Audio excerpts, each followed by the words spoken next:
Donald Trump ने दिखाया super power का रुतबा। ये तस्वीरें पूरे वर्ल्ड में वायरल। यूरोपियन देशों की खटिया खड़ी कर दी।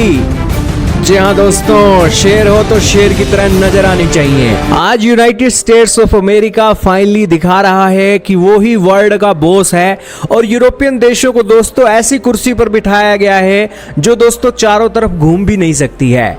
दोस्तों ये एक हैरानी की बात है कि ट्रंप एक मोटी सी चेयर पर बैठे हैं जो चारों तरफ घूम सकती है। यानी कि अमेरिका इस बातों के थ्रू दिखाना चाह रहा है कि वो वर्ल्ड के अंदर किसी भी देश को लेकर फैसला ले सकता है, लेकिन यूरोपियन देशों की हथकड़ियां बंद गई हैं, उनके हाथ बंद गए हैं। और ये बात सच भी है।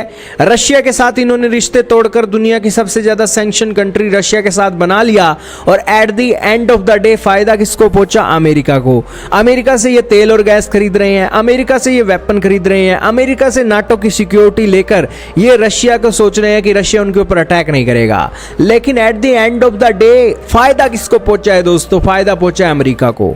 और दोस्तों इससे एक आज दिख गया है कि डोनाल्ड ट्रंप वेस्टर्न दुनिया के अमेरिका एक बॉस बन गया है और आज अपने देश को और अपने सर्वाइवल के लिए यूरोपियन देशों को अमेरिका के सामने झुकना ही पड़ा है। दोस्तों इन तस्वीरों को देखकर दुनिया हैरान है और खासकर चीनी एक्सपर्ट इस पर बड़ी हैरानी करने वाली प्रतिक्रिया देख रहे हैं। शेन शिवेई जो कि जर्नलिस्ट हैं, उन्होंने कहा, चाइनीज ऑफिशियल हैं, उन्होंने कहा कि आज दुनिया क्या विटनेस कर रही है। ये फोटो आज डेफिनेटली दिखा रही है कि ये एक हिस्ट्री के अंदर अर्चीव की जानी चाहिए, यानी कि रखनी चाहिए, क्योंकि दुनिया को इससे बहुत कुछ आने वाले समय में दिखने वाला है।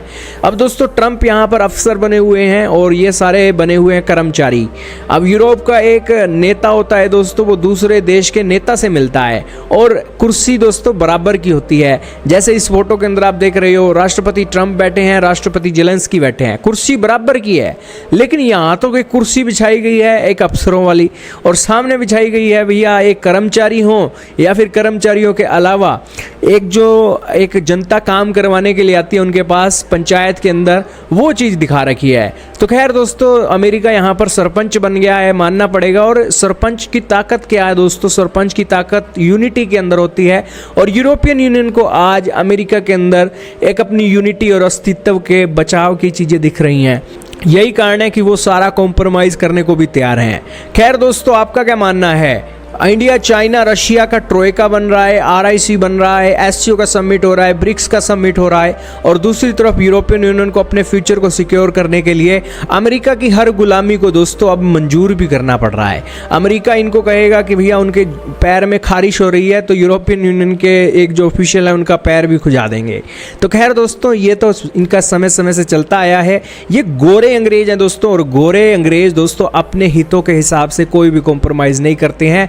वेस्टर्न कंट्रीज अपनी यूनिटी बनाकर रखती हैं तभी वर्ल्ड की सुपर पावर है और एशियन कंट्रीज अपनी फजीहत करवाती हैं, यूनिटी नहीं रखती इसलिए बदनाम है। दोस्तों भारत और पाकिस्तान की भी चेहरे ऐसे ही होनी थी और ट्रंप साहब सरपंच बनकर बैठे होते, लेकिन ये तो भारत के प्रधानमंत्री नरेंद्र मोदी का 56 इंच का सीना था जिन्होंने अमेरिकी राष्ट्रपति ट्रंप को खदेड़ दिया और कहा कि भैया हमारे भारत और पाकिस्तान के कॉन्फ्लिक्ट के बीच में अमेरिका का कोई लेना देना नहीं है। लेकिन ये तो मूर्ख निकला पाकिस्तान जो ट्रंप को नोबेल पुरस्कार दिलवाने के साथ साथ अपना फायदे के लिए अमेरिका के जूते चाटने के लिए पहुंच गया। तो दोस्तों एशिया को अपना सम्मान बनाना है तो अपने आप पर पहले विश्वास रखना होगा। इन अमेरिकियों ने भी तो अपने ऊपर विश्वास रखा, फिर दुनिया के सरपंच बन गए दोस्तों। अमेरिका का तो आज के समय में वो हाल हुआ है कि अमेरिका को पहले ये यूरोपियन कंट्रीज एक संगल डालकर बंदर के रूप में लेकर चली थी, लेकिन अब वो संगल उतर गया और वो बंदर उनके सिर पर चढ़कर आज नाच रहा है। और यही कारण है कि कुर्सी डली हुई है अफसरों वाली और इनको आज बना दिया है कर्मचारी।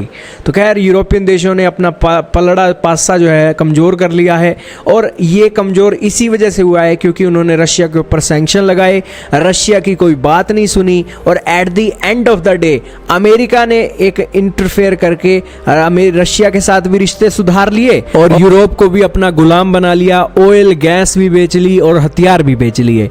तो दोस्तों यूरोपियन यूनियन ही मूर्ख बना, यूरोपियन यूनियन ही कमजोर बना और यूरोपियन यूनियन की जेब से ही मोटा पैसा निकालकर अमेरिका पहुंच रहा। तो खैर दोस्तों कुछ भी कही है, समय समय की बात है। जिसका समय चल रहा है दोस्तों उसको सल्यूट होता ही है और ट्रंप को आज के समय में सल्यूट बज ही रहा है। आप क्या कहिएगा दोस्तों?